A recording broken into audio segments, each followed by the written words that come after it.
El objetivo de este periódico es exponer ante el público a un precio al alcance de todos las noticias del día a día. Y al mismo tiempo proveer un ventajoso medio para la publicidad.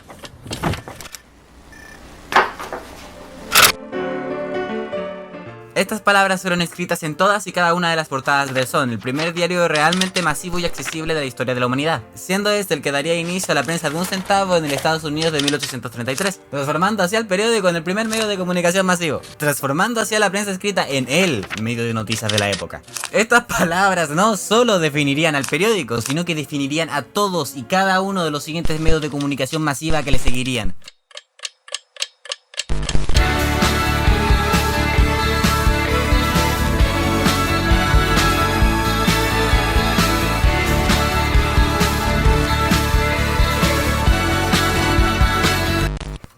Todavía no. Radio. Durante los años 30 el periódico sería desafiado como principal medio de noticias por la radio. Para 1939 la radio ya estaba en el 80% de los hogares estadounidenses, siendo el primer medio de comunicación masiva que funcionaría con audio en vez de texto. Ahora se podía consumir la información sin que esta fuera el foco de atención. Ahora puede ser una distracción. La radio se transforma en una parte del ambiente del hogar, se transforma en un acompañante durante el quehacer diario, se transforma casi en un miembro más de la familia. La radio estableció muchas cosas que serían vitales para cimentar la decadencia de la humanidad. Hizo un pacto con alguien o hizo una petición y después de que le fallaron todos sus santos, decide recurrir al cole flecha. Comenzando porque la información ya no sería transmitida a través de un texto que debes leer tú mismo, sino que sería transmitida por un presentador. Por razones obvias, el presentador es mucho más cercano que el autor de un texto, comenzando porque el autor del texto es casi que totalmente ignorable en la mayoría de los artículos, mientras que del presentador nunca jamás podrás huir. Hola. Este cambio fue probablemente el evento que desencadenó el efecto mariposa que culminaría en que el Papa tuviera una copia de Undertale y que a la gente le importe lo que sea que están haciendo las Kardashians. Pero llegaremos a eso después. Lo que me parece importante destacar de esto es que podríamos considerar esto como el comienzo de lo que conocemos a día de hoy como celebridad o incluso del concepto de influencer. Incluso si la idea general puede llegar a datar hasta la antigua Grecia con atletas populares, autores reconocidos, actores, modelos. La primera vez que se puede generar una relación parasocial más similar a como la conocemos a día de hoy fue con las primeras estrellas de la radio, ya que fueron las primeras que podían acompañarte en tu propio hogar. La radio no solo cementó esta clase de relación parasocial entre audiencia y presentador o comentador, sino que llegó a unir a la gente cuando la tragedia se enfrentaba en tiempo real. Durante las inundaciones de Ohio y Mississippi, la radio permitió mantener informada a todo el resto de Gringolandia respecto a la tragedia que se estaba viviendo, creando esta fuerte sensación de unión entre completos desconocidos, creando una conexión. Pero aquí no acaban los efectos de la radio en el mundo como lo conocemos a día de hoy, sino que me parece muy importante mencionar cómo la radio empezó a mezclarse con la industria musical.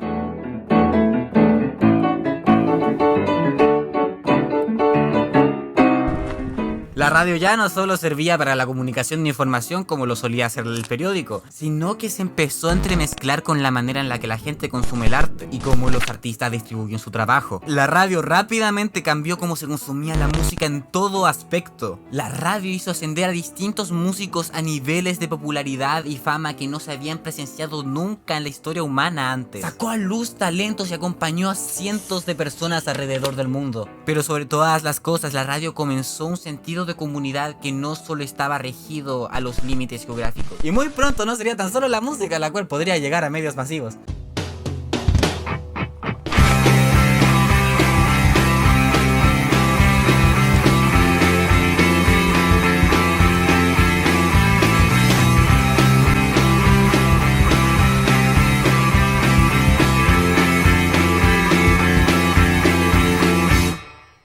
En poco tiempo la comunicación masiva ya no estaría solo limitada a audio o texto, sino que podría contener imágenes en movimiento. El cine, antes una actividad de unos pocos, se movía a los hogares de las personas. De repente aparecieron series, los noticiarios, videos musicales, etcétera, etcétera, etcétera. Rápidamente la información comienza a convertirse casi completamente en secundaria ante el entretenimiento. comienza a dar sus primeros pasos la idea del contenido, de un material de entretenimiento que está hecho para ser consumido por ciertos periodos de tiempo. Estas mezclas de imágenes, sonidos y emociones se volvieron en la perfecta manera para enganchar a las personas para el corte comercial.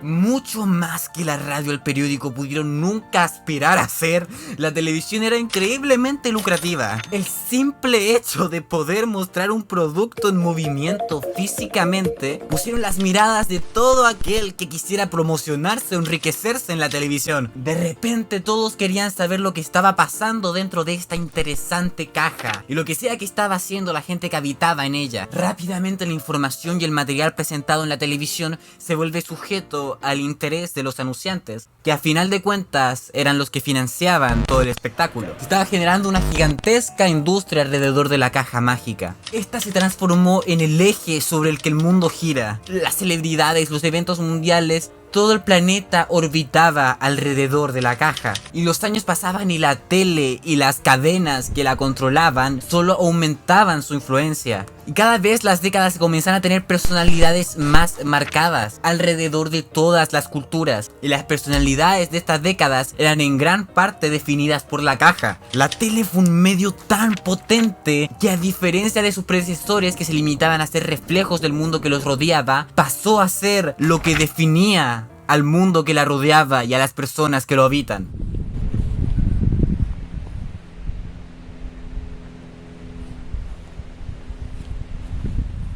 Patti Maldonado tiene 72 años, pero eventualmente pasó algo. El público, la gente que creaba contenido en la tele y sobre todo los aspirantes a crear contenido en la televisión se daban cuenta de que había un problema. Ya no había espacio en la tele para nada realmente nuevo. Las barreras del formato y la barrera de entrada era mucha. Esto sin contar que el material era blando, de ninguna forma atrevido, sobreproducido. Que el contenido de la televisión era falso. Todavía era el medio más grande, pero algo se sentía claramente mal. Los anuncios eran molestos y poco auténticos, los clichés eran risibles, la censura era notable. Las cosas ya estaban tan cementadas como ya estaban, que era difícil encontrar algo nuevo. Y esto llegó a afectar al propio contenido de la tele, el cual se volvió más irónico y autoconsciente, como extraña medida inhibitoria ante el descontento del público y de los creadores mismos. ¿Sabías que estás viendo un video en YouTube, en internet? Eso es muy interesante y me voy a quejar mucho sobre eso. La tele se empezaba a llenar de contenido sin ninguna razón de ser, sin ninguna clase de voz propia, sin ninguna clase de valor fundamental. Contenido que era puramente autorreferencial y que era claramente solo para mantener a los espectadores viendo más anuncios. El contenido de la tele se empezaba a sentir como contenido basura. Y entonces...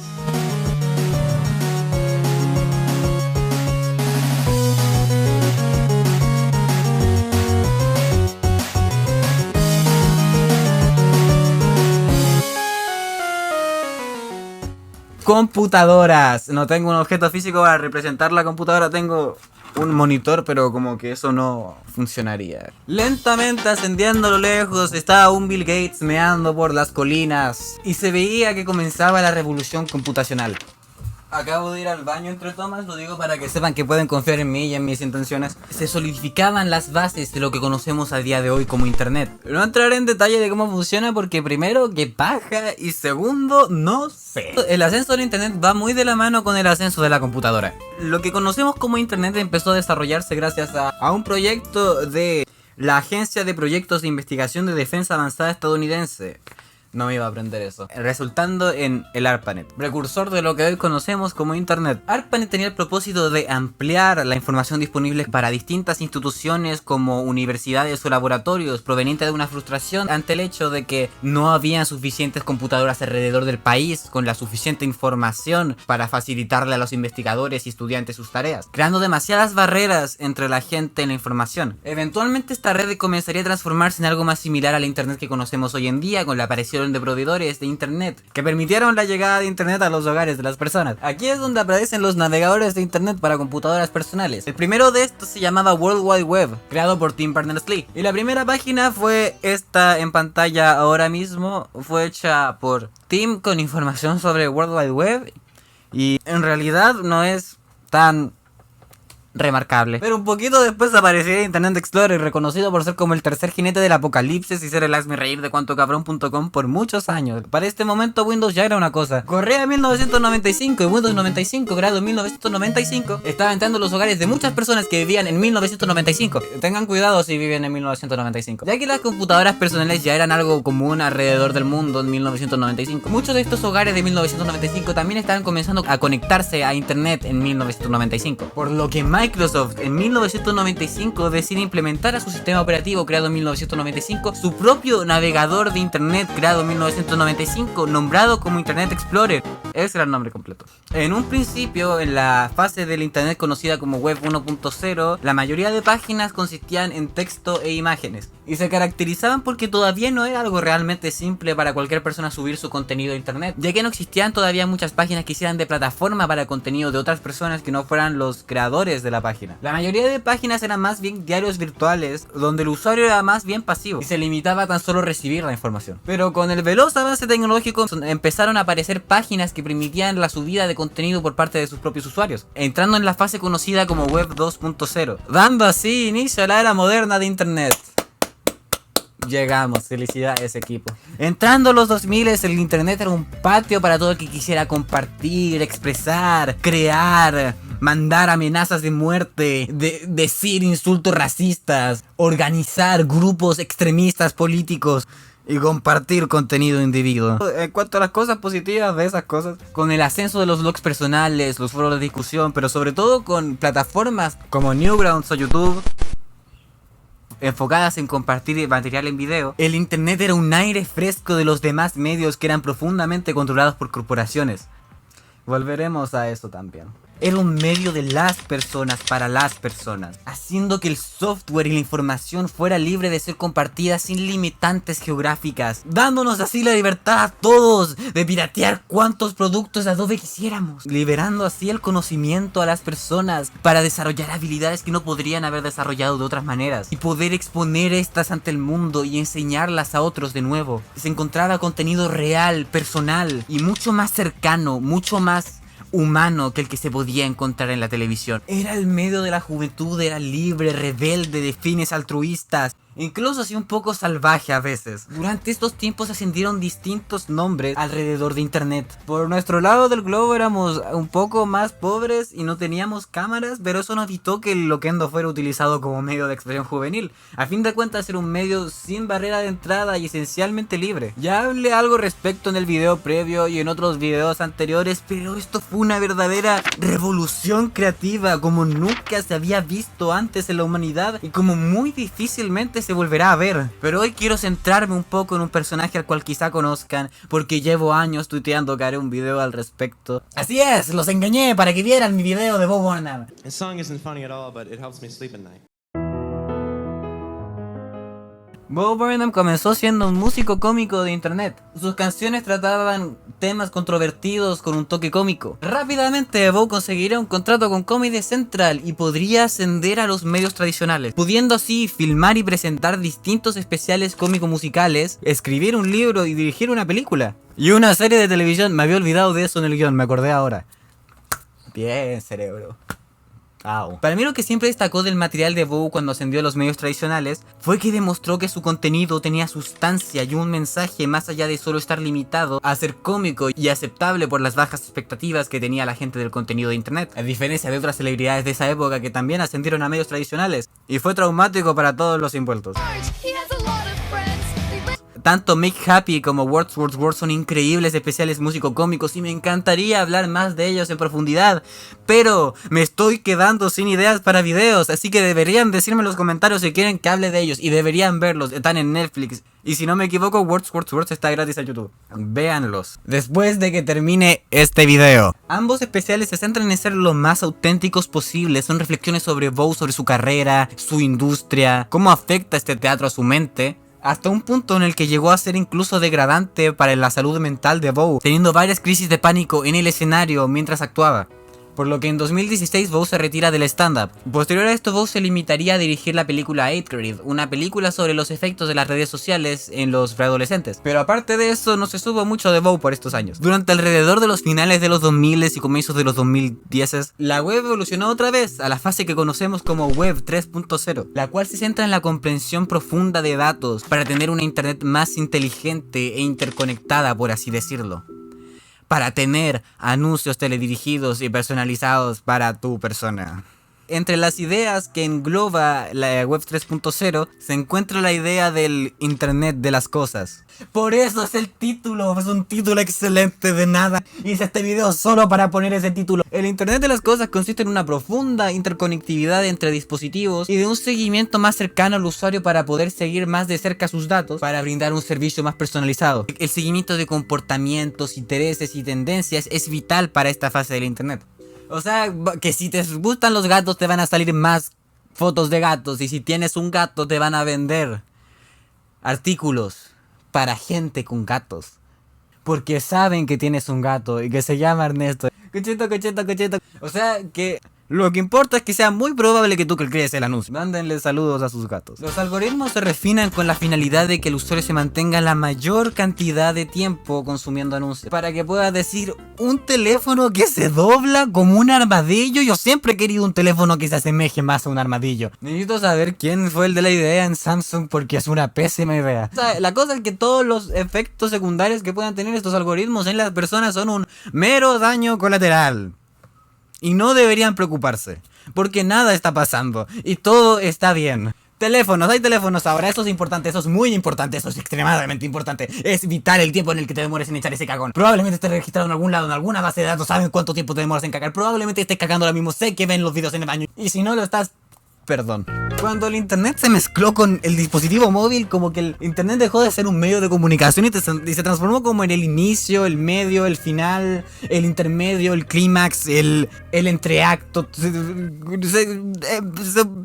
Se volvió todo. Y olvídense, porque entre Google, Amazon, Facebook, que ahora que se llama Meta, para que olviden sus crímenes contra la humanidad, Apple, Microsoft, se lo comieron todo, lo controlaron todo y lo compraron todo y siguen comprando todo y nadie está haciendo nada al respecto. Y lo controlaron todo de tal manera en la que nadie tendrá que preocuparse de nuevo porque nada va a volver a cambiar en la humanidad hasta que mucha gente muera en el futuro y eso nos incluye a nosotros. Facebook, que tenía tanto miedo de vivir una MySpace situación, que tuvo que devorar a toda su competencia competente para volverlas parte de su asquerosa red de información a través de tratos engañosos que traicionaban los ideales originales de los dueños originales de esas plataformas, volviéndose así esencialmente imparable y dueña y señora de las vidas sociales de la gente. Y claro que puedes decir, no, nuestras vidas sociales las vivimos en la calle, incluso si la mayoría de nuestra comunicación y conexión personal es desarrollada a través de una plataforma. Ya. De repente el 64% de la población humana está en internet. Google ahora es un verbo. La información es veloz y la única manera de hacer periodismo es esparcer desinformación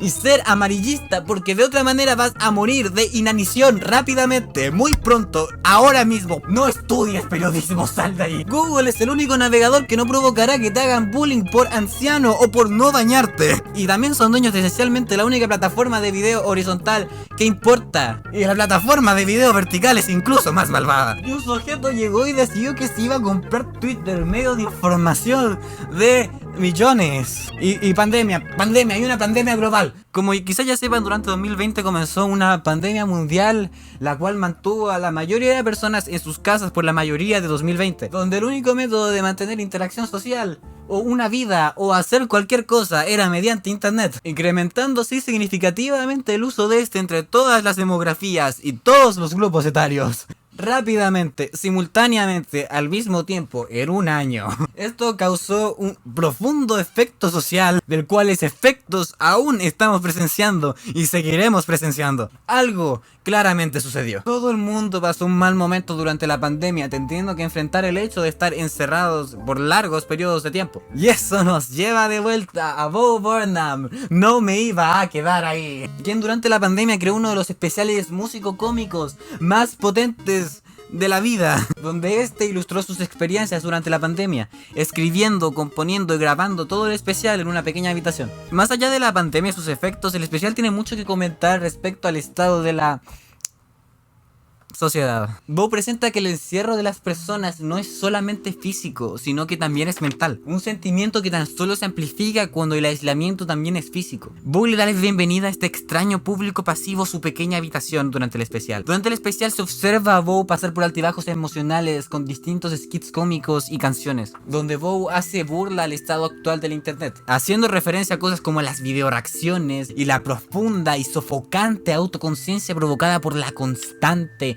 y obsesiva exposición a uno mismo, o los anuncios de marcas que pretenden ser mucho más cercanas a sus consumidores de lo que son con el propósito de solo vender algo. Bow destaca lo profundamente vacías y superficiales que son las redes hoy en día. ¡Qué sorpresa! Sí, lo sé, todos sabíamos eso, lamento ser redundante, pero explaya el porqué. Bow se expande sobre todo para mostrar que ya no es tan solo él en un escenario, sino que el mundo se ha transformado lentamente en un escenario para las redes, encerrando a todo el mundo en el ambiente donde él alguna vez se sintió encerrado, y viéndose él nuevamente atrapado en este. En White Woman's Instagram, Bow comenta sobre la superficialidad y la homogeneidad de todas las cuentas de Instagram, donde todos muestran lo mismo y hacen las mismas cosas. Pero lo lamento por decir lo que todos ya dijeron cuando analizaron esta cosa, pero es importante para hablar de lo demás. Bow hace una metáfora visual con el radio de aspecto de la foto en Instagram para dar un momento más emocional a la canción, abriéndolo para mostrar la verdadera cantidad de emociones que pueden haber detrás de una publicación en Instagram, y como a final de cuentas solo se está mostrando una fracción del personaje al cual él está interpretando. Esto se me hace una gran representación de cómo a final de cuentas no basta una foto seleccionada con pinzas para transmitir algo. La genuinidad que alguna vez tomaba foco central en internet se ha transformado en un sonido de fondo, ahogado entre cientos de personas pretendiendo tener vidas perfectas, compartiendo momentos minuciosamente seleccionados para mantener la aprobación de sus pares, o incluso desconocidos de los cuales bien comparten sus momentos minuciosamente seleccionados con la misma idea. Y si no se trata de esto, se trata de intentos de expresión cubiertos en tantas y tantas capas de ironía que es difícil ver o interpretar cualquier mensaje genuino. Este ambiente profundamente conectado y manejado con la finalidad de usar a sus usuarios y a todas las personas como granjas de experiencia ha causado un profundo efecto social en las personas. Estas redes se han vuelto cadenas en las personas en un ambiente donde todos son de alguna forma u otra esclavos del lado. Y no solo aquel que comparte, sino que la mayoría no dudamos tan profundamente de poder ver la imagen completa de una persona en un radio de aspecto de 4:3. No dudamos de poder conocer totalmente a una persona en un radio de aspecto de 16:9. Vemos sombras y asumimos la tercera dimensión. Y es natural, es muy difícil evitar ser juzgamental, ya que es un acto constante y consciente que tenemos que poner en práctica, y eso no es nada fácil para nadie. Y a consecuencia, todo lo que han creado estas plataformas es un ambiente donde lo único que importa es proyectar una linda sombra para que los demás vean, y se les suele considerar un problema social. Y no es solo esto, sino que las redes mantienen esto a propósito con prácticas poco éticas, con el puro fin de mantenerse en la cima y mantener su absurdo nivel de poder sobre las vidas de las personas. No sé si notaron que todas las plataformas rápidamente adoptaron la idea de las historias, la idea de mantener un contenido exclusivo durante solo un tiempo limitado en sus plataformas, para que tengas que usar su plataforma al menos una vez al día si quieres enterarte de lo que está pasando en la vida. No quieres perderte a que a tu vecino Pepito finalmente le apuntaron ese dedo extra, ¿cierto? Porque lo hizo, y de hecho bien por él, finalmente. Le costó mucho. No es secreto para nadie que los algoritmos están hechos a propósito para causar adicción en las personas, o mantener a las personas el mayor tiempo en la plataforma, que es como esencialmente lo mismo. Y la importancia que estas redes sociales han tomado en las vidas de las personas terminan siempre por ser dañinas. Por ejemplo, provocan la necesidad de mantener una imagen limpia en todas las plataformas constantemente, mantener un profundo y agotador control sobre todo lo que se ha dicho y hecho en internet en la historia, porque si no te podrán afectar posteriormente social y laboralmente. En la canción Problematic, Bow explora esto de la perspectiva de alguien cuya carrera comenzó en internet y se arrepiente genuinamente de muchas de las cosas que ha hecho y dicho a lo largo largo de su carrera. Bo explica durante la canción la sensación de que necesita castigo por sus actos, el estrés que le provoca pensar en estos y cuánto le pesa la idea de volver a cometer estos errores, dándose cuenta de que nada evitará que él vuelva a hacer o decir algo que esté fuera de lugar o que no sea muy bien pensado por la velocidad a la que cambian las cosas y la velocidad a la que él crece como persona. Incluso durante la misma canción diciendo: quiero mostrarte cómo estoy creciendo como persona, pero primero creo que debería afrontar lo que dije en el verso anterior. Intenté ocultarme tras mi infancia y eso no está bien. Mis acciones son mías y no las excusaré. He reflexionado mucho desde que empecé a cantar esta canción y estaba totalmente equivocado cuando dije eso. Padre, por favor perdóname, no me di cuenta de lo que hice o de que viviría para arrepentirme. Bo no tiene forma de saber con certeza si lo que está haciendo ahora mismo está bien o mal, creando esta limitante sensación de inseguridad a la hora de hablar o actuar. Bo también explora el profundo culto que existe hacia las empresas y los dueños de estas que mantienen sus monopolios a través de internet. La increíble admiración que algunos tienen por figuras como Jeff Bezos o Elon Musk, sabiendo que sus plataformas se mantienen con modos de muy dudable eticidad, gracias a los cuales pueden mantener una absurda cantidad de poder sobre el mundo y evitar que nunca se les pueda desafiar de ningún modo real. Toda relación interpersonal ha sido digitalizada de tal modo en que puede ser cuantificable en datos. En la canción Sexting, Bo muestra cómo incluso la intimidad se ve afectada por estos medios, cómo los límites de la comunicación mediante texto y la constante conexión a las redes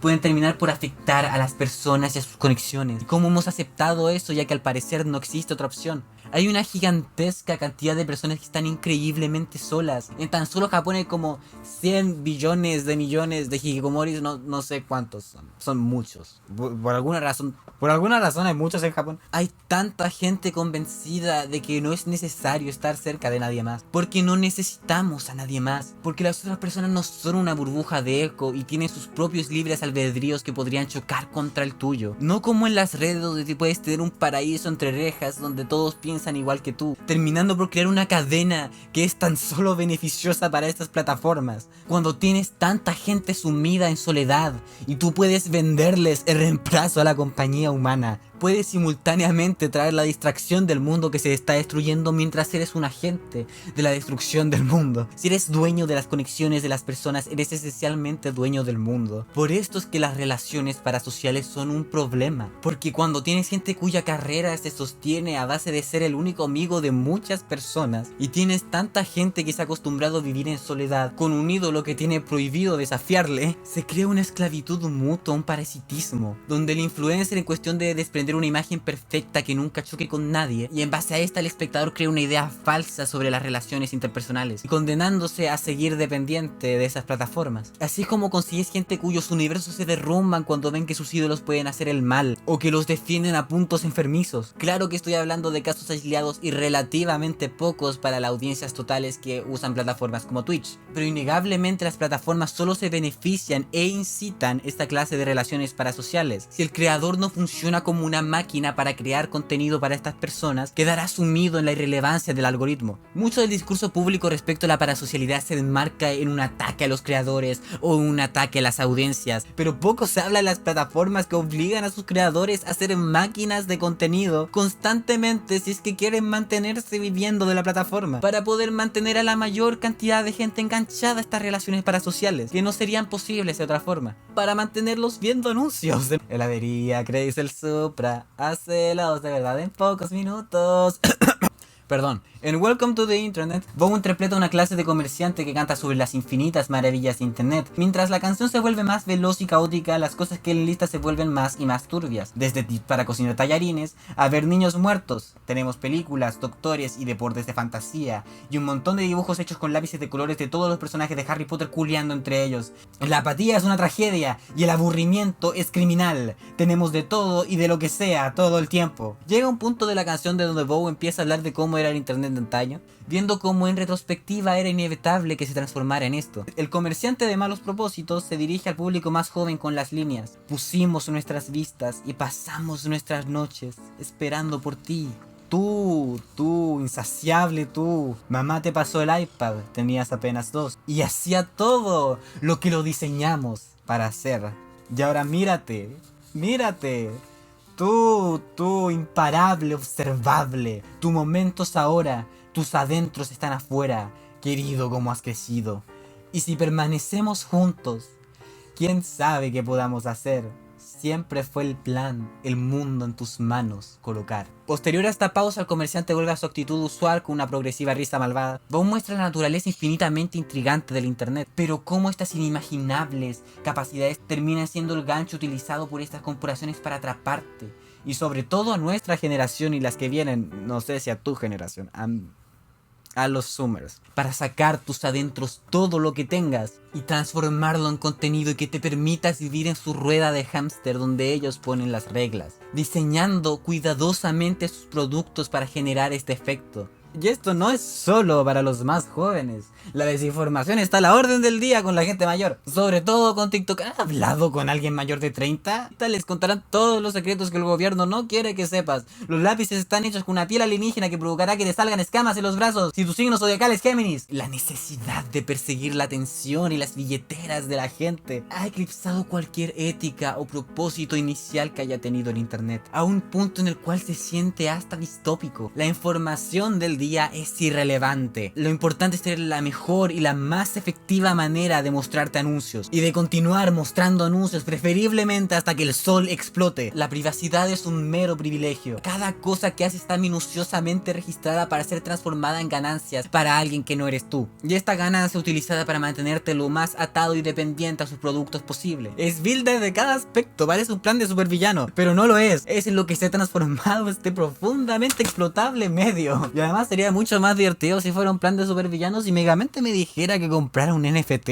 Prefirió un préstamo. Durante Inside, la relación con la audiencia de Bow también es explorada, sobre todo en relación a la audiencia en vivo de previos especiales, donde Bow experimentaba la ansiedad de intentar satisfacerlos. Ahora Bow indudablemente le está hablando a alguien, pero es invisible. Bow usa risas grabadas al no tener certeza de que lo estén disfrutando, de que alguien esté escuchando lo que intenta decir con el especial. En la canción Don't Wanna Know, Bow le pregunta directamente al público: ¿acaso me tienes de fondo? ¿Estás mirando tu celular? Te preguntaría qué estás mirando, pero no quiero saber. ¿Hay alguien allá afuera o estoy solo yo? No haría diferencia, de todas formas, no quiero saber. Bow se muestra desesperanzado durante todo el especial, mostrando cómo termina de aceptar en lo que se ha transformado el mundo a su alrededor. Bow se burla de su propio complejo de salvador y en el acto final del especial se rinde y sucumbe ante el fundamental egoísmo de las redes. Está de vuelta en la habitación, está de vuelta en el lugar donde comenzó, pero la privacidad personal ha sido conquistada por los codiciosos deseos de unos pocos. La habitación se ha transformado en el mundo y no hay nada que hacer al respecto. Bow canta al público que se levante, que ponga los ojos en él. Pide desesperadamente que su mensaje pueda ser oído. Bow pide de forma violenta a la audiencia: levanta las putas manos, sal del asiento. Dices que el océano está ascendiendo como si me importara una mierda. Dices que el mundo se está acabando. Querida, ya lo hizo, no vas a detenerlo, el cielo sabe que lo intentaste.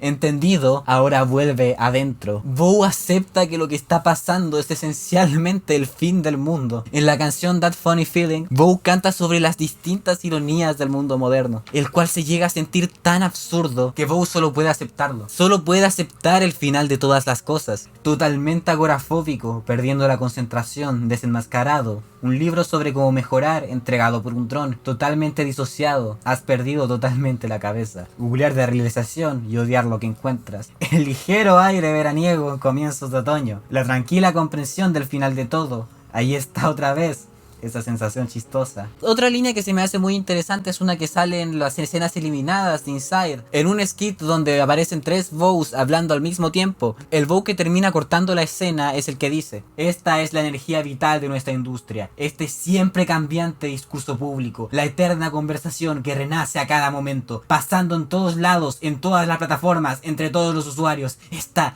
sensación, este lento sentimiento sin forma que huelga sobre todas las cosas, esta indomable urgencia sin punto de mira, esta sensación de que todo explotará en cualquier momento, debe hacerlo, no puede sostenerse así, no con tanta fuerza, no con tanta velocidad. El miedo de lo que sucederá cuando acabe, cuando choque contra el muro, y el otro miedo, el miedo más profundo, el impronunciable, el miedo de que nunca choque contra el muro, que nunca acabe, que nunca pierda velocidad, pero que ascienda para siempre como un Tonal Shepard, un sinfín y carente de punto, eterna escalada hacia un terrible y denso nada. Los valores, la salud mental o la libertad de expresión nunca debieron haber sido daños colaterales de Silicon Valley. La información va tan rápido que es fácil olvidar cómo plataformas como YouTube terminan por ser silenciosamente cómplices de las atrocidades más grandes del mundo por el medio de silenciar y censurar a aquellos que las denuncian en sus plataformas. Todo con el fin de mantener su limpia imagen ante los anunciantes, por el medio de constantemente cagarse y maltratar a los creadores de contenido que le dan vida a su vacía plataforma, con medidas que tan solo les quitan más libertad, seguridad y poder a estos. ¿Cómo Facebook puede llegar y comprar a toda su competencia con tratos engañosos que traicionan los valores iniciales de las plataformas, para añadirlas a su asquerosa base de datos, para mantener su absurdo nivel de poder sobre el mundo, mayor a cualquier gobierno que se haya visto en la historia? Que plataformas como Instagram, Twitter o TikTok puedan desarrollar algoritmos diseñados cuidadosamente para crear adicción en menores de edad, causando un intenso declive en su salud mental. Todas las cientos de prácticas horripilantes que llevan a cabo estas empresas para mantenerse en la cima y mantenerse generando un ingreso y mantener su asqueroso nivel de poder. Estas cosas no deberían de ser sobremiradas, no deberían de ser aceptadas por ser el mero hecho de cómo ya son las cosas. Podemos encontrar una solución si solo aceptamos que una solución es posible, que pedir una regulación no es utópico, porque todos en el fondo sabemos que hay un problema y que si no hacemos algo al respecto estallará en cualquier momento. Y claro que puedes decir la estupidez de si no te gusta no lo uses, eso no soluciona nada. Cosas tan importantes como la forma en la que nos informamos, la manera en la que nos relacionamos, cómo nos vemos entre nosotros y lo que pensamos nunca debieron ser productos comerciales intercambiables, nunca debieron haber sido meros contenidos. No es democrático, nadie le entregó a sabiendas sus vidas a Mark Zuckerberg. Y eso es algo muy importante pensando en todo el poder sobre el mundo que tienen estas plataformas y que nadie puede hacerles frente realmente. El poder social, político, psicológico que tienen es absurdo. Supera cualquier precedente, a cualquier gobierno, a cualquier barrera, han cruzado todos los límites. No es utópico pedir alguna clase de regulación sobre los algoritmos que se desarrollan o las prácticas utilizadas, sobre todo con el innegable y claro daño que le están haciendo todas las demografías y a todos los grupos etarios. Y es imposible no ver que también tienen su lado bueno. Personalmente me fascinan estas tecnologías, pero es imposible no ver las prácticas horripilantes para las que han sido utilizadas todo este tiempo. Están arruinando todo lo que era inicialmente tan bello de estas plataformas. Todos los problemas que hicieron a la tele ser infinitamente peor que el internet ahora están aquí. La diferencia es que la tele no tomó el control de la vida de nadie, no se integró a todas las cosas, por lo que es muy difícil que surja un nuevo medio que no sea controlado por internet. Y si aparece, Facebook correrá para ella y lo devorará rápidamente antes de que pueda moverse, como lo están haciendo con la industria de la realidad virtual. Estas comodidades que al final del día son casi obligatorias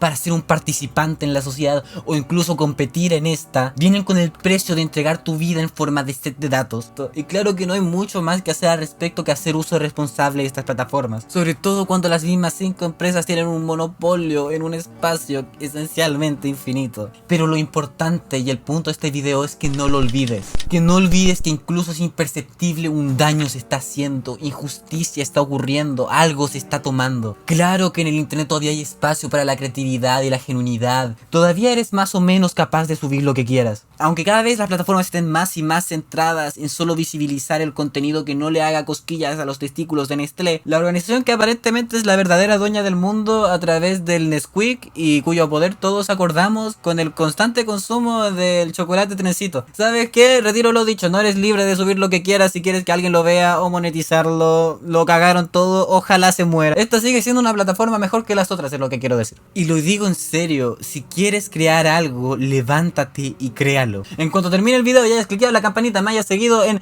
Twitter, Facebook, Instagram, botón de me gusta, te hayas suscrito y me hayas dado plata en Coffee, por favor, por favor. Si estás viendo este video, las herramientas están en tus manos. A pesar de lo que he dicho, una de las cosas que más me gusta hacer es ver quién me sigue en Instagram y Twitter. Y eso no solo para promocionar mi Instagram y Twitter. Y no puedo evitar notar que muchos de ustedes hacen cosas, suben videos, hacen música, dibujan, expresan. Y eso me parece profundamente valeroso y digno digno de apoyo. No devuelvo el follow porque esencialmente no uso Instagram y intento no usar Twitter para cosas no relacionadas con el canal. Ya sabrán por qué, ustedes también deberían. Estoy seguro de que vieron el video, si quieren véanlo de nuevo, me ayuda. Pero el punto al que quiero llegar es que deberíamos intentar ser más genuinos. Lavémonos las caras de tanta ironía, de tanto miedo a existir, a decir, a crear algo. Existir es ser percibido. No permitas que los infelices, inseguros, crónicos tomen la libertad que es tuya. No tenemos otro mundo y no tendremos